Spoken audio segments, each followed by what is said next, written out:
Okay, eto na. Pasensya na. Nadali lang yung iniyaw. Tara. Si Shara, hindi ba kakain? Parang buong araw ka na hindi nakita. Ay, madaling araw umalis kanina. Magtuturo ng catechism with her friends sa isang slum area ng Tondo. Ganon? Matagal na niya ginagawa to? Oo. Yes po, Daddy. Kung saan na nga po nakakarating at doon na po ata siya natutulog sa mga slums. Proud naman. Hindi ko alam na gano'n siya ka-involved sa community. At sa Talaga, church Daddy. pa. Alam mo ba kung sino nakikita ko kay Shara? Ikaw! Ay, nako, hindi ako masusurpresa kung balang araw susunod siya sa footsteps natin bilang public servant. Sana, di ba? Parang ang sarap naman yan. Naku, galing-galing. Galing-galing naman, galing-galing. Ala, sige na. Kaya na. Sipag mo, ha?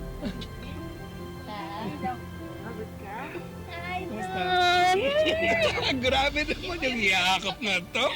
Ganun mo ako na-miss? Tondo ka lang nang galing? Eh kasi, Dad, kapag pumunta kami sa US ni Lolo, mamimiss ko kayong lahat, lalo na ikaw. Ng bola pa. Kung makapagsalita ka, 2 weeks lang kayo mawawala, anak. Mami, kahit ilang minutes pa yan, mamimiss ko po talaga kayo.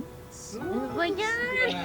Bata pa lang ito. Napakalambing na. Oo nga. Grabe. Bawal pa kayo mag-asawa. Narinig mo ako? Charisse, ha? Bawal ka ba mag-asawa, ha? Ikaw, Shara, ha?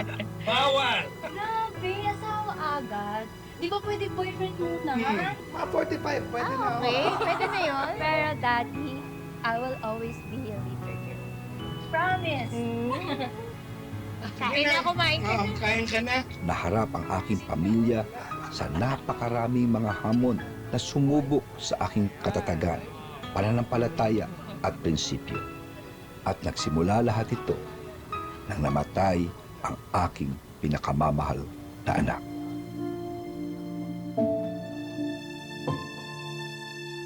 Nakatanggap ako ng tawag noon. At sinabi ng misis ko na si Shara ay hindi pinayagang pumunta sa airport at nasa ospital. Agad-agad ako nagpunta sa ospital. Nakita ko si Shara, nandun naman siya. Pero walang hint na matindi sakit niya. Siguro yung pain tolerance niya ayaw niya iparamdam. Dahil sabi ni Menchi siya na magbabantay. Umuwi na raw ako at kinabukasan ako napapalit. Kinaumagahan nakatanggap ako. Delikado raw ang anak ko.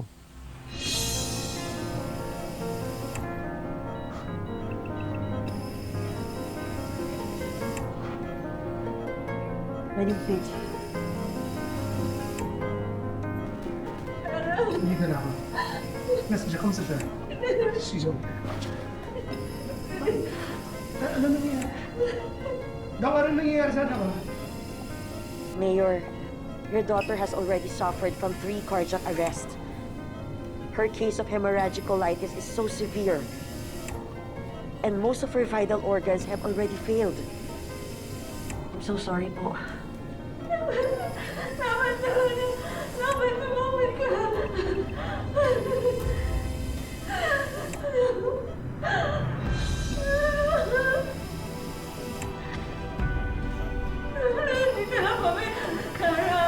Laban ka, Shara. Dito na kami. Laban, anak.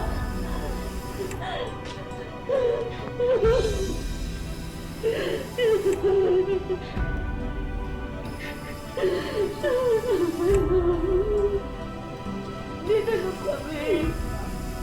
Walang magulang ang gusto masaktan ng anak. Pero yung kambal ko, may special ESP yan. So, nung nangyari yun, ang sabi ko, Charisse, talagang nahihirapan na ang sister mo. Sabihin mo sa kanya through your mind, go to the light. Let her rest. It's okay with us. At nung nangyari yun, my daughter died peacefully.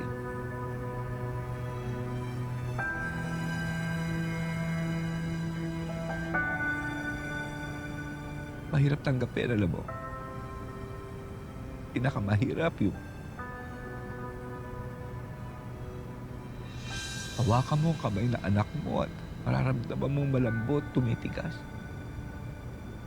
Pinakamahirap dahil ikaw ang mag-aayos kanyang lilibingan.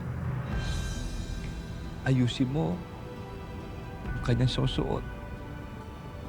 Pupunta ka kung saan siya ililibing. Ikaw pa mamimili ng ataol. Kakausapin mo ang mga tao. Parang ang bilis. Parang isipin mo, bakit ang anak ko, ba't hindi na lang ako? Bata pa siya.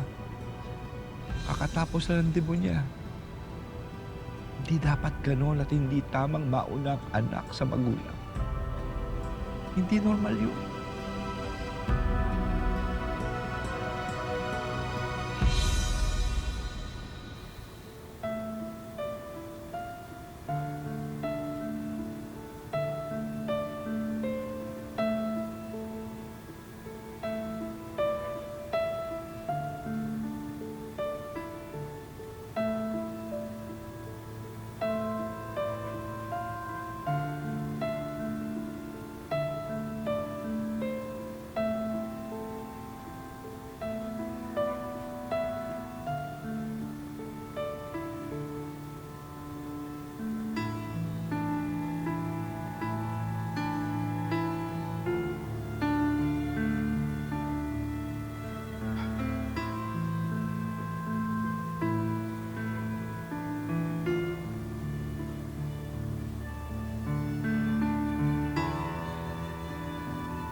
Dad!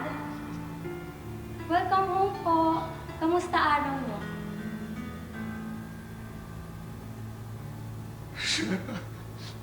Surprise! Para sa pinakamabait at pinakagwapong daddy sa buong universe.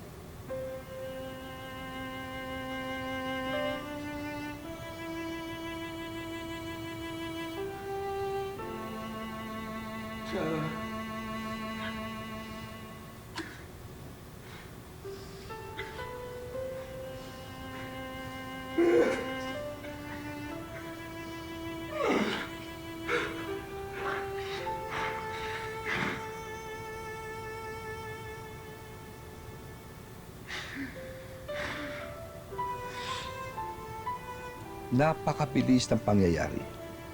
Lahat na bigla. I don't even have time to grieve. Gulong-gulo ang isip ko. All the time noong namatay ang anak ko, there's this doubt sa sarili ko.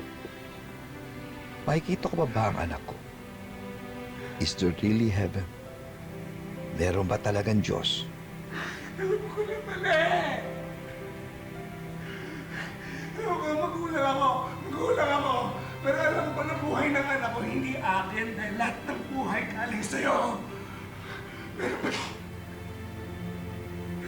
Huwag naman gano'n, hindi ko maintindihan! Bibigyan sa kami ng ganito, makikilala rin sa kaluluwa at sa katulad ni Sarah para lang buwian! Wait, ang bata-bata mo na! Hindi na! Ang bait-bait nito! Hindi ko maintindihan! Pahiling na ako! Magulat ka na!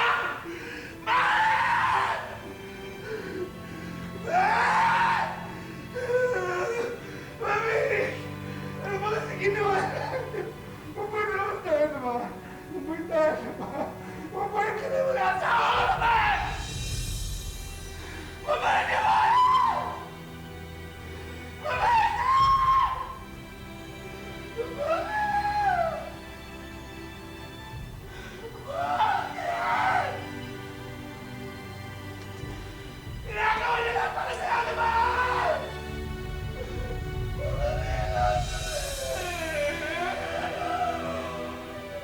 Magulo isip ko noon.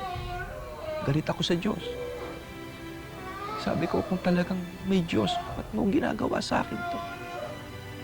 It tested my faith. Alam mo, mahirap tanggapin ang pagkamatay ng isang tao.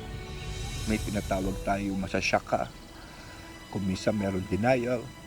Kung minsan merong anger. Kung minsan meron doubt. Ibig sabihin, kung minsan ultimo yung faith mo, tinetest eh. Until later on, ang tinatawag na acceptance. Unti-unti yan. Mahabang proseso yan. Mabigat yan. So, siguro sa puntong ito kay Shara, yung pag-accept namin. Nag-usap kaming pamilya after several months at sinabi ko nga na wala namang taong mabubuhay habang buhay eh.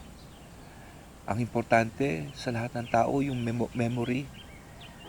So, yung na rin masama sa amin, ginawa namin inspirasyon. Sabi namin, pabayaan mong lagay natin, gawin natin inspirasyon si Shara, and all the things that we do good, it will be under her name. In so doing, buhay na buhay si Shara sa lahat at yung gusto niyang gawin at andun yung mayabong pa rin.